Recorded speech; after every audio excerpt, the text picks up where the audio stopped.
So this is going to be a bit of a shorter video.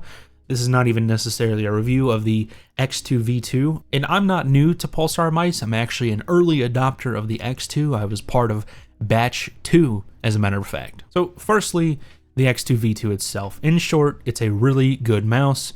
I initially bought it because of the shape. It's sort of a blend between the XM1 and the S2, and it holds up today. It's a bit weird though. The medium is too big for my hands. The mini is too small. But if I had to choose, I'd rather go with the large one. I'd rather a mouse be too large than too small. The clicks are okay. I think they're using opticals. Honestly, I really hate how everything is actually switching to opticals because to me, they feel and sound like garbage. But as far as opticals go, they're not bad. They're definitely not a mechanical switch, but they're okay. Scroll wheel is good, glides are good, coding is a little bit worse than Logitech, but in that same realm. But it wasn't always like this. The OG X2 was plagued with quality control issues, and that was the main issue with that mouse. On my original copy, I developed this sort of squeaking from the clicks within about a week.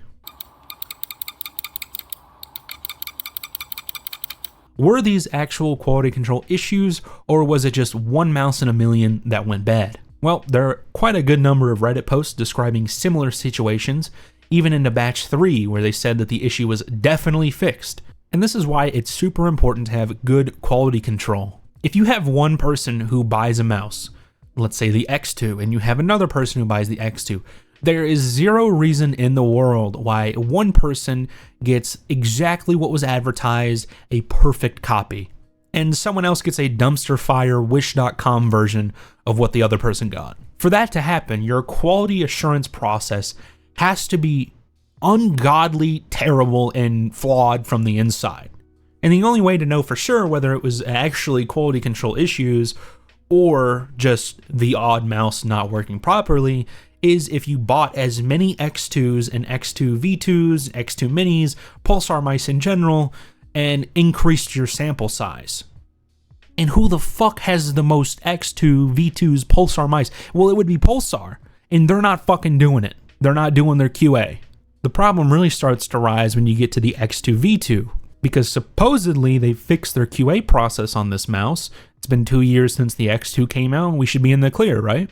But there is consistently QA posts every time Pulsar releases a new mouse. So is it fixed? Or did I just get lucky this time? It makes these companies super hard to recommend as a reviewer because I can't in good conscience tell you guys to go out and buy this mouse knowing that there's a very valid chance that you might go out, buy this mouse, and we have two separate experiences. Yet at the same time, you saw so many reviewers giving positive reviews of the X2 and Pulsar mice. Boardsy, Random Frank P, Optimum Tech, House Gaming, Diamond Lobby Reviews, and so on.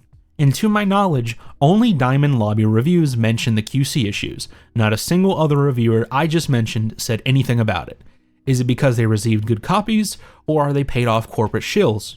How am I supposed to tell? But it's worth mentioning that this isn't any of the YouTubers' faults. This is Pulsar's fault. When a customer buys a shitty version of a mouse, they've watched their reviewer of choice have a really positive experience with it, the first thing that pops in their mind is, why did the reviewer not mention a single one of these glaringly obvious issues?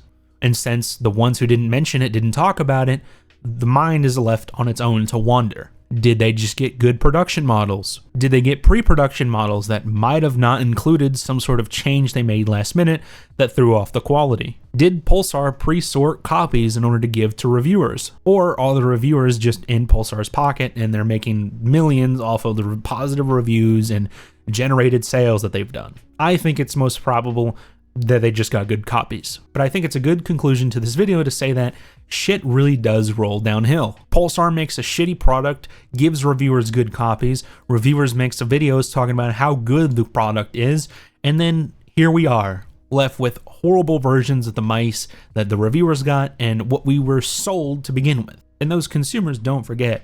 I mean, to this day, I'm not recommending Pulsar or the X2 V2. Even though the X2 V2 is actually pretty good, it's what we should have gotten day one.